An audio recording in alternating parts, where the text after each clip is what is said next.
Assalamualaikum warahmatullahi wabarakatuh.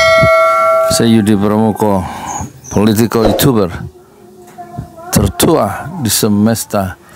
Saya mau tidur habis jualan bubur, habis sholat lohor, ngantuk sebenarnya, tapi saya mau membahas sedikit ya. Moga-moga ada dokumentasinya, yaitu Anies menurut Quran dan hadis, itu judulnya kira-kira ya. Karena begini, Anies ini aneh ya. Dia dulu waktu pilpres itu coba dijegal oleh istana supaya nggak bisa punya tiket daftar ke bakal calon presiden ya. Di segala macam cara itu dihalang-halangi ya. Dan akhirnya berhasil. Yang menghalangi bukan hanya siapa itu, istana dengan segala macam kasus ya, dipanggil KPK dan lain-lain, tapi juga termasuk dari Partai Demokrat itu dia keluar setelah dia itu mutung karena Surya Paloh memasangkan Anies dengan Caimin ya. Kalau keluar perhitungannya mungkin Anies bisa nggak bisa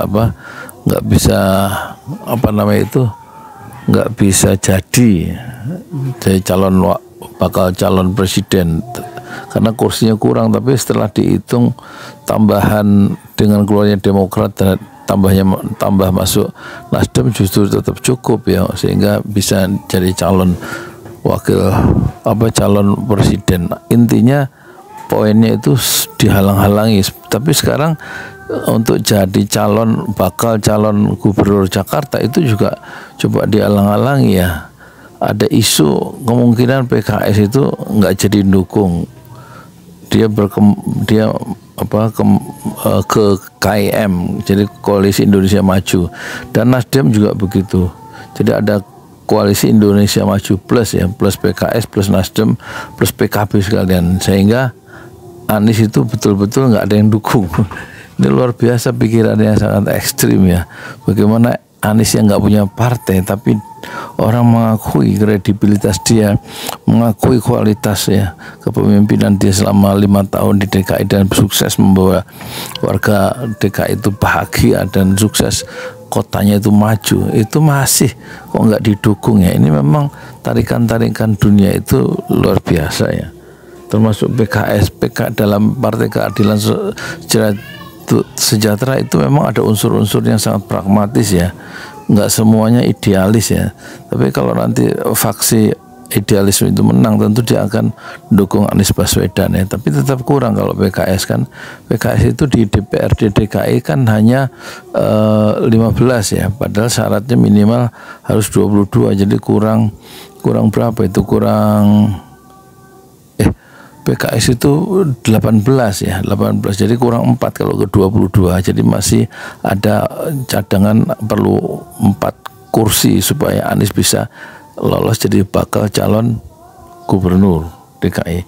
Kalau gabung dengan Kaisang itu Partai Sosialis Indonesia, Solidaritas bukan Sosialis, Solidaritas itu kursinya 8 ya, 8 tambah 18 jadi 26 bisa kemungkinan itu kalau Anies bergabung dengan PKS dan PSI. Tapi apakah mungkin ya PSI itu mau atau Anies mau dipasangkan dengan Kaisang sebagai calon gubernur atau calon wakil gubernur si Kaisang itu?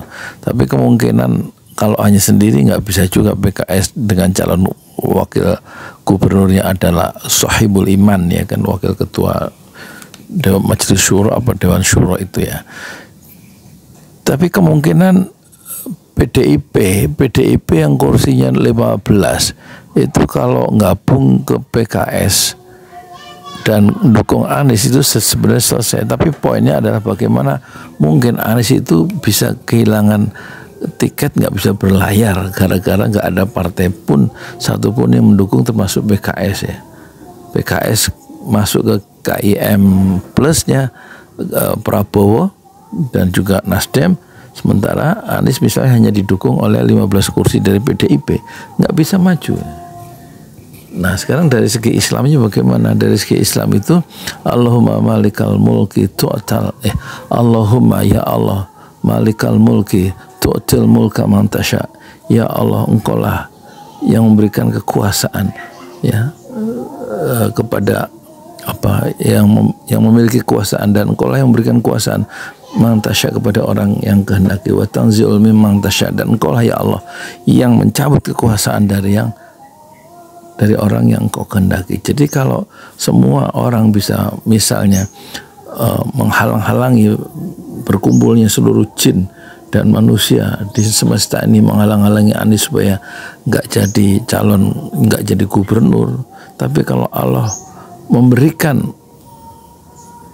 gubernur, jabatan gubernur, karena Allah yang Malikal Mulki, yang memiliki kekuasaan, tu'til mulka, dan engkau lah yang memberikan kekuasaan ya Allah, maka nggak ada yang bisa, ya kan, nggak ada yang bisa menghalang-halangi Anies jadi gubernur dengan cara dilemahkan hati orang-orang yang tidak jadi mendukung Anies lewat partai itu, dikuatkan orang-orang dalam partai PKS, dikuatkan orang-orang dalam partai Nasdem dan PKB, sehingga Anies itu kemudian Allah berikan kekuasaan karena dimenangkan dalam pertarungan Pilpres.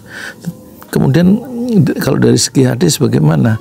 Kalau dari segi hadis bahas setelah kita sholat, Rasulullah dalam hadis yang sahih kan mengingatkan kita doa Allahumma la mani'a lima a'taita wa la mu'ti'a lima mana'ta wa la yanfa'u dzal jaddi minkal jadd. Allahumma la mani'a, ya Allah, la mani'a, tidak ada yang bisa. Allahumma la mani'a, Allahumma la mani'a la lima a'taita, ya Allah, tidak ada yang bisa menghalang-halangi siapapun kalau Allah sudah memberikan jabatan gubernur kepada Anies. Allahumma la mani'a lima a'taita, ya Allah, tidak ada yang bisa menghalang-halangi apa yang telah engkau berikan. Wala mu'ti'a lima mana'ta, dan tidak ada yang bisa jin dan seluruh penduduk alam semesta itu nggak bisa membantu gitu Anies jadi gubernur gitu kira-kira kalau Allah menghalanginya. Allahumma la mani'a lima a'taita wa la mu'ti'a wa la yanfa'u dzal jaddi minkal jadd. Mana? Mengajar. Jadi kalau dari Anies dari segi Quran dan hadis itu, maka segala amanah kekuasaan itu Allah betul-betul yang memberikan kekuasaan itu, dan Allah yang mencabut kekuasaan itu. Dari segi Al-Quran surat Al-Imran. Kalau dari segi hadis, kalau Allah sudah memberikan titipan amanah kekuasaan, maka nggak ada yang bisa menghalangi. Sebaliknya, kalau orang mendorong orang supaya punya kekuasaan, tapi Allah tidak memberikan, maka tidak jadi.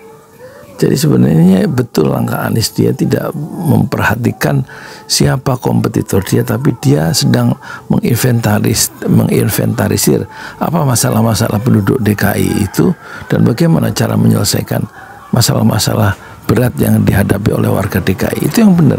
Jadi dia tidak mempersoalkan siapa calonnya, siapa partai yang mendukung, karena katanya kalau dia datang ke masyarakat, ke satu masyarakat di DKI itu mereka tidak ada yang nanya tuh, katanya itu sedang didukung partai apa yang mendukung Anies, tapi mereka mengeluhkan ya kepada Anies Baswedan masalahnya dan minta diselesaikan dengan kekuasaan kalau Anies menjadi gubernur. Jadi masyarakat tuh lebih memiliki trust ya kepada Anies untuk menjadi gubernur yang kedua, periode kedua, dan tidak mempedulikan siapa partainya.